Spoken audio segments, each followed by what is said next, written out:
This is SpaceTime Series 24, Episode 57. Coming up on SpaceTime, plans for a lunar crater radio telescope to illuminate the cosmic dark ages, a new lunar map ready for the return of humans to the surface of the moon, and getting ready for this month's Supermoon lunar eclipse. All that and more coming up on SpaceTime. Welcome to SpaceTime with Stuart Gary.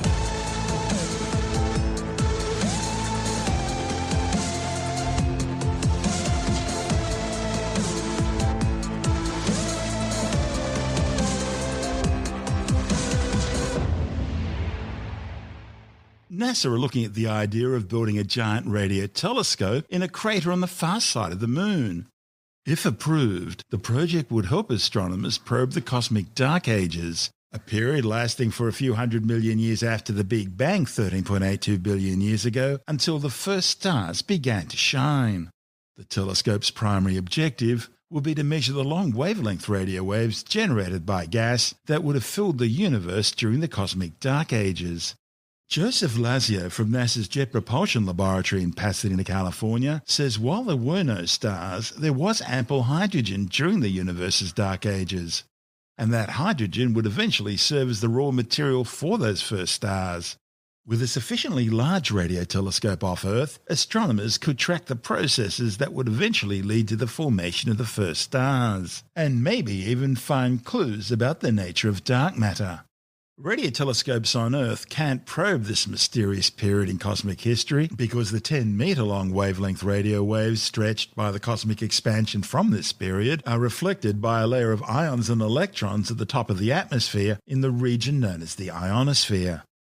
Another problem are random radio emissions from human activity interfering with and drowning out the faintest signals. But there is no atmosphere to reflect these signals on the moon, and positioning such a telescope on the far side would allow the moon itself to block out Earth's radio chatter. And that makes the lunar far side prime real estate to carry out an unprecedented study of the early universe. But to be sensitive to long radio wavelengths, the Lunar Crater Radio Telescope would need to be huge. The idea would be to create a parabolic dish antenna more than 1 kilometre wide in a crater around 3 kilometres across. Now, by comparison, the biggest dish radio telescopes on Earth, like the 500-metre aperture spherical telescope in China and the now-defunct 305-metre wide Arecibo Observatory in Puerto Rico, were built inside natural bowl-like depressions in the landscape to provide a supporting structure. This class of radio telescope uses thousands of reflecting panels suspended inside the depression to make the entire dish's parabolic surface reflective to radio waves. A receiver then hangs meters above the dish from a series of suspension cables anchored by towers at the dish's perimeter, and receiving radio waves bouncing off the curved surface below. But despite its size and complexity, giant dishes like that in China and Arecibo weren't sensitive enough to radio wavelengths longer than about 4.3 metres. This new lunar project would eliminate the need to transport prohibitively heavy materials to the moon's surface, and it would utilise robots to automate the construction process. Instead of using thousands of reflective panels to focus incoming radio waves, the Lunar Crater Radio Telescope would be made out of thin wire mesh in the centre of the crater. One spacecraft would deliver the mesh, and a separate lander would deposit the duaxial rovers, which would be used to build up the dish over several days or weeks. Duaxial is a robotic concept being developed by JPL. Each robot is basically composed of 2 single-axial rovers that can undock from each other but stay connected by a tether. One half would act as an anchor at the rim of the crater, while the other rappels down to do the actual building and connecting of the wires, applying the tension, and then lifting the wires to suspend the antenna. One of the biggest challenges, however, will be working out how to maintain the dish's parabolic shape and the precise spacing between the wires. The mesh needs to be both strong and flexible, yet also lightweight enough to be transported.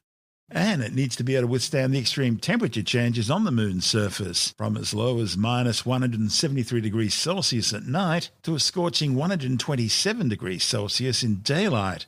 And it needs to be able to handle all this without warping or failing. Also, while the lunar far side is radio quiet for now, that could change in the future. China's space agency already has a mission exploring the lunar far side, and they have plans to further develop the lunar surface for mining, which could impact possible radio astronomy projects. So there are a lot of hurdles to overcome. And for the next 2 years, the project's team will continue working to identify the various challenges which the project will have to meet. We'll keep you informed. This is SpaceTime. Still to come, a new lunar map ready for the return of humans to the lunar surface, and getting ready for this month's Supermoon lunar eclipse. All you need to know. All that and much more still to come on SpaceTime.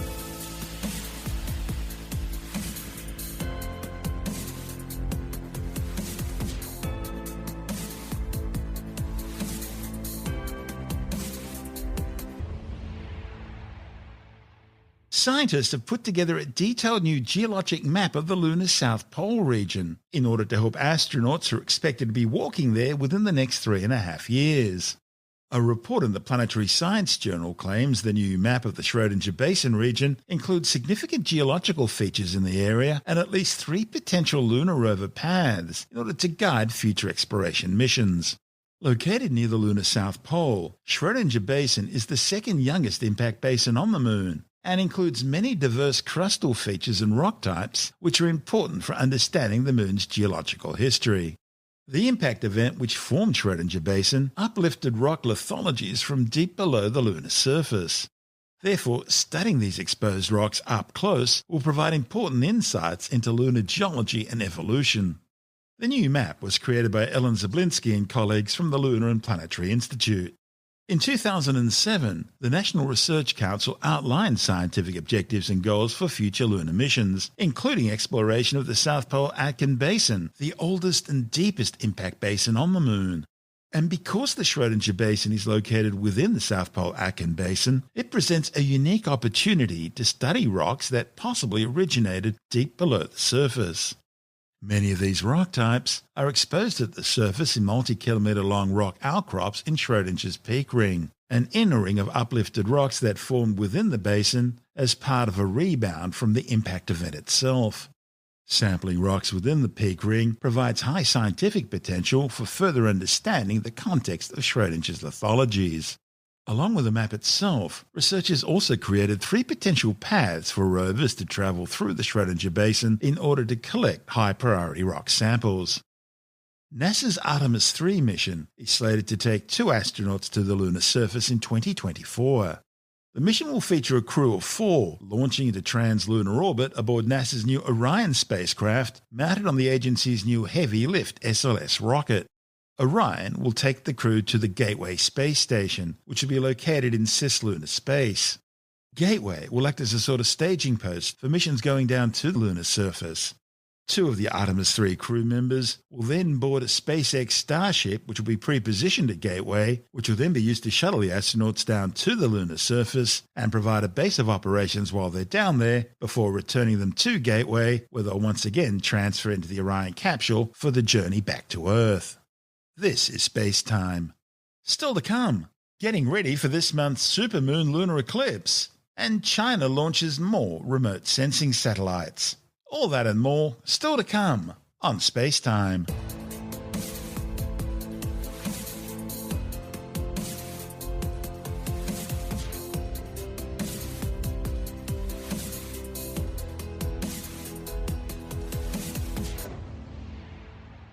Okay, let's take a break from our show for a word from our new sponsor, NordVPN. Like everyone, you want to protect your data and stay safe online. So you need to do what I do, and that is use NordVPN. NordVPN is simply the world's most advanced VPN service provider. They offer double data encryption and a strict no-logging policy. They're also rated number 1 for speed and have access points in more than 60 countries around the globe, with more being added all the time. When you think about it, with all the threats and dangers in the cyber world today, you really do need to include a virtual private network as part of your digital security package. Whether it's for work or for your family's privacy, NordVPN will keep your data under wraps. And it will also allow you through those frustratingly geo-blocked sites, and it's all at affordable prices. Now, to get you started this week, we have a special offer. Not only will you be getting the world's most advanced VPN, but you'll also be helping to support SpaceTime. Just go to nordvpn.com/StuartGary or use the coupon code StuartGary to get a 2-year plan plus 1 additional month, all with a huge discount. That URL again is nordvpn.com/StuartGary or use the coupon code StuartGary at the checkout. And of course, you'll find the URL details in the show notes and on the SpaceTime website. You're listening to SpaceTime with Stuart Gary. If you're in Australia, parts of the western United States, western South America, or Southeast Asia, you'll get to witness a supermoon total lunar eclipse on May the 26th.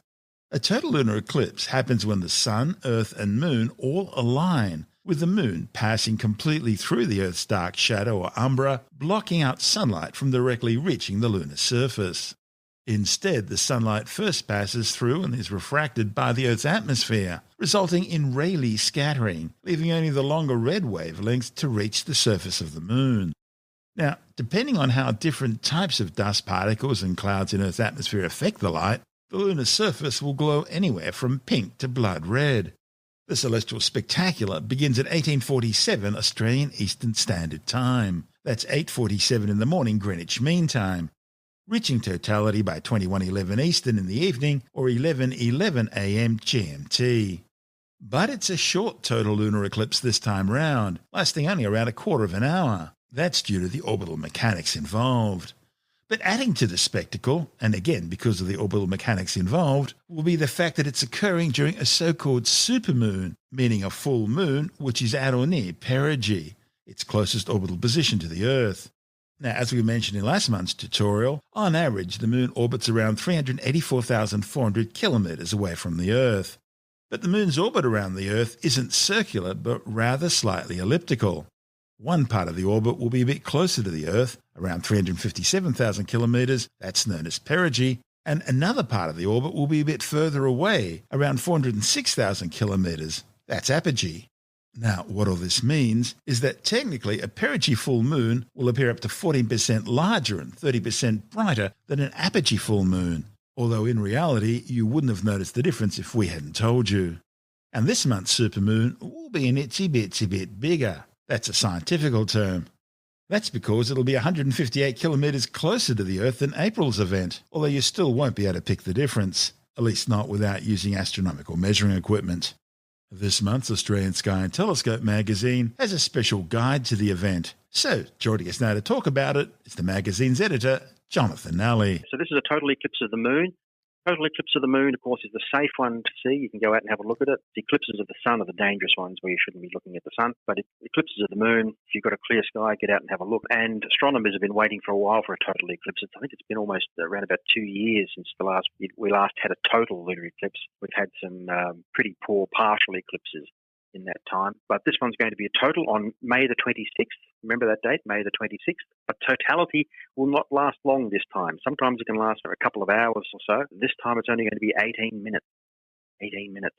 So from in Australian Eastern Standard Time, it's going to be from 9:10 p.m. to 9:28 p.m. on May the 26th. That's in Australian Eastern Standard Time. You can work that out for your own time zone just by the usual sort of conversion. The partial phase of the eclipse will begin at 7:45 p.m. So you'll be able to see it starting then with a little chunk taken out of the Moon, and then it'll get to totality at 10 past 9, come out of totality at 9:30, and then you'll see the partial phase as it goes from totality back towards normal Moon. So this is going to be the only total lunar eclipse visible from Australasia this year. The whole eclipse will be visible from New Zealand and Australia's eastern states. For South Australia and the Northern Territory, the early part of what we call the penumbral phase, the early part of the eclipse, will already be underway by the time evening twilight comes around. While from Western Australia, what we call the umbral phase will still be underway as twilight is ending. So it depends on where you are in the country how much you will see. The Moon might go a little bit red during totality, but not as red as it can be when the Moon goes right through the centre of Earth's darker part of its shadow.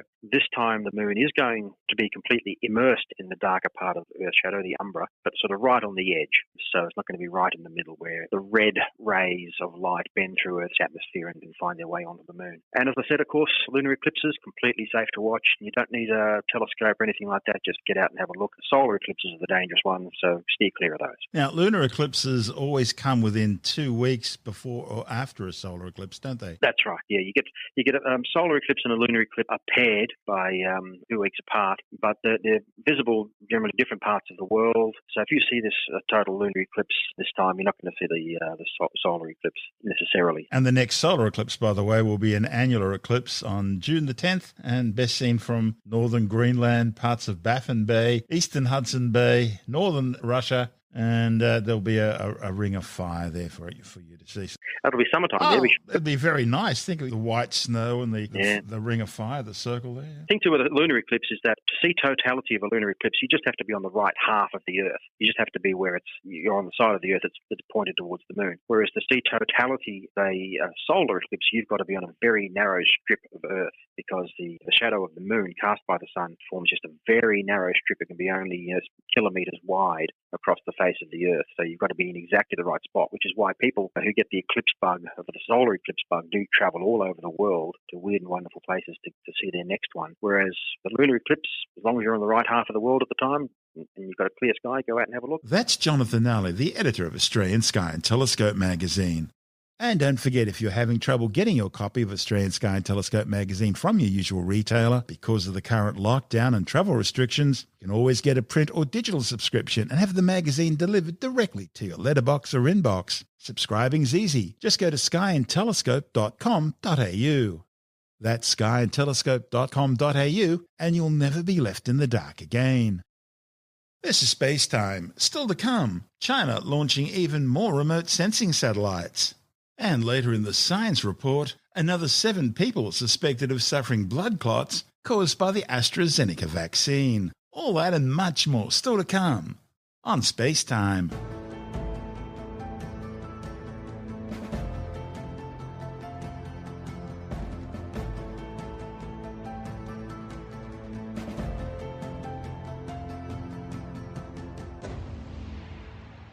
China has launched more remote sensing satellites into orbit.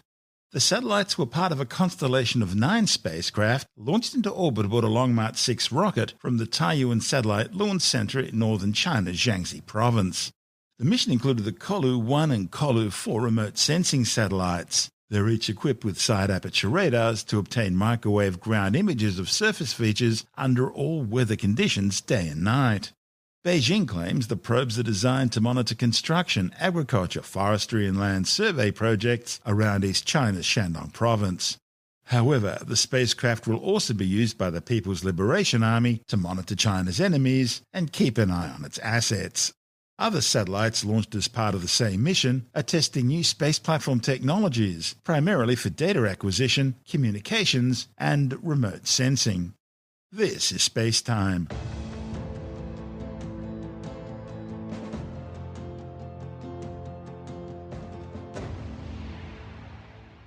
And time now to once again take a brief look at some of the other stories making news in science this week with the Science Report. There's more bad news for Oxford AstraZeneca vaccine recipients, with 7 people suffering blood clots after taking the jab. If confirmed, it brings the Australian total to 18, and unlike earlier indications suggesting the danger was mostly for those under 50, the latest victims include a 74-year-old man, a 51-year-old woman from Victoria, a 66-year-old man from Queensland, a 64-year-old woman from Western Australia, and a 70-year-old man from Tasmania. Authorities stress the likelihood of getting a blood clot from the Oxford AstraZeneca vaccine is still extremely rare. There have been just 18 cases out of nearly 3 million injections. The new Australian results follow a large study of 280,000 adults from Denmark and Norway, which also looked at the risk of blood clots from the AstraZeneca dose. A report in the British Medical Journal found 59 blood clots in the veins compared with the 30 that were expected, and it included a higher than expected rate of blood clots in veins of the brain, known as cerebral venous thrombosis. The new data highlights concerns that the AstraZeneca adenovirus vaccine is also a potential issue for older people, not just those under 50, suggesting that there in reality may in fact be no difference in risk factors based on age, and reinforcing the need for additional research to better understand this condition and its mechanisms. For Australians, the federal government's answer has been to order 25 million doses of the Moderna mRNA vaccine to supplement the existing 40 million doses of the Pfizer mRNA vaccine now being administered. Australia is also continuing vaccination with the AstraZeneca adenovirus vaccine, of which 54 million doses were ordered. And there are also 51 million doses of the yet-to-be-approved Novavax jab planned. So in total, that's 170 million vaccine doses, with current plans seeing the population getting 2 jabs 3 months apart, followed by a booster sometime next year to deal with the new variants of the COVID-19 virus, and possibly every year after that, just like the annual flu shot. Almost 3.5 million people have now been killed by the COVID-19 virus, with another 160 million infected since the deadly disease first emerged from Wuhan, China, and was spread around the world.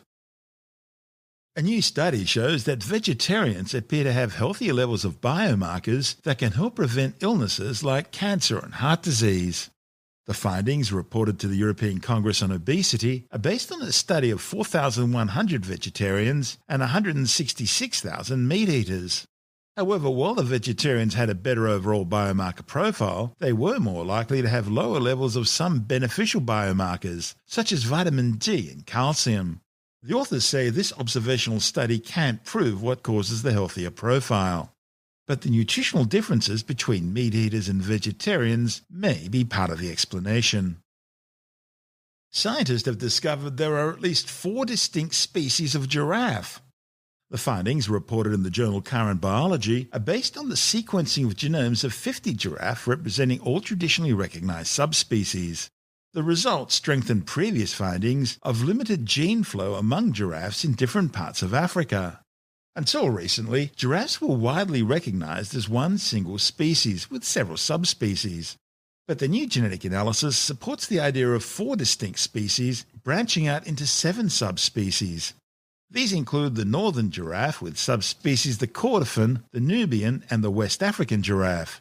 Then there's the Maasai giraffe, which includes the Luangwa or Thornycroft giraffe subspecies. The third species is the southern giraffe, which includes the Angolan and South African giraffe as subspecies. And finally, there's the 4th species, known as the reticulated giraffe. It's believed the 4 separately evolving lineages diverged about 230,000 to 370,000 years ago. Giraffe populations have declined sharply over the past century due to human activity, with just 117,000 giraffes now left in the wild. Scientists are looking at developing an oxygen-rich liquid enema, which could be administered through the rectum to those who don't have access to ventilators or artificial lungs because of the critical shortage caused by the COVID-19 pandemic. The idea, reported in the journal Med, comes from a team of researchers who are studying marine animals that employ a rectum breathing system. In what might be a slightly horrific dystopian future, the researchers say that this method could provide a viable means of giving oxygen to people in respiratory distress. Iran is the latest nation to be targeted by Shanxi promoting phony cures for COVID-19.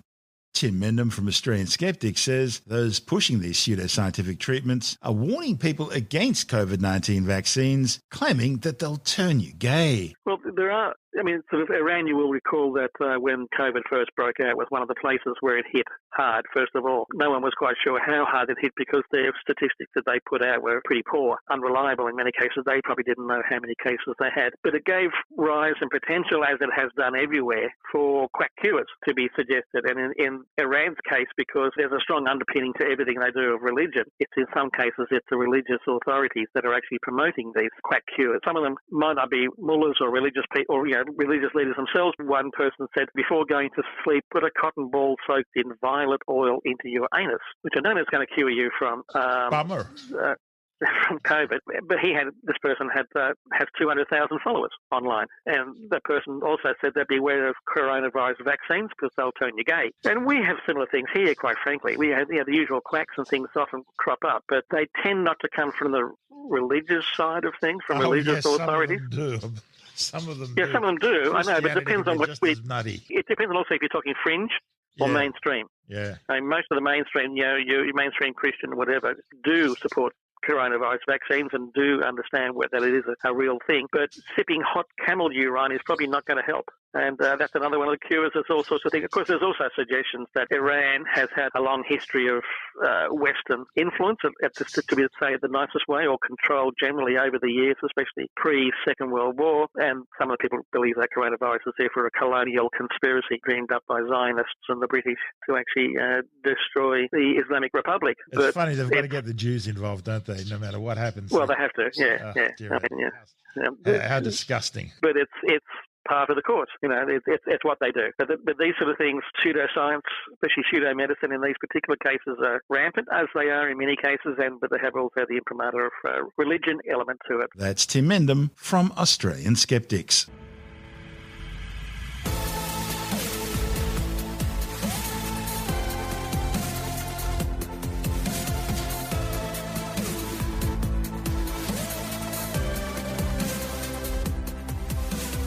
And that's the show for now. SpaceTime is available every Monday, Wednesday and Friday through Apple Podcasts, iTunes, Stitcher, Google Podcast, Pocket Casts, Spotify, Acast, Amazon Music, Bytes.com, SoundCloud, YouTube, your favourite podcast download provider, and from spacetimewithstuartgary.com. SpaceTime's also broadcast through the National Science Foundation on Science Zone Radio and on both iHeartRadio and TuneIn Radio. And you can help to support our show by visiting the SpaceTime store for a range of promotional merchandising goodies, or by becoming a SpaceTime patron, which gives you access to triple-episode commercial-free versions of the show, as well as lots of bonus audio content which doesn't go to air, access to our exclusive Facebook group, and other rewards. Just go to spacetimewithstuartgary.com for full details. And if you want more SpaceTime, please check out our blog, where you'll find all the stuff we couldn't fit in the show, as well as heaps of images, news stories, loads of videos, and things on the web I find interesting or amusing. Just go to spacetimewithstuartgary.tumblr.com.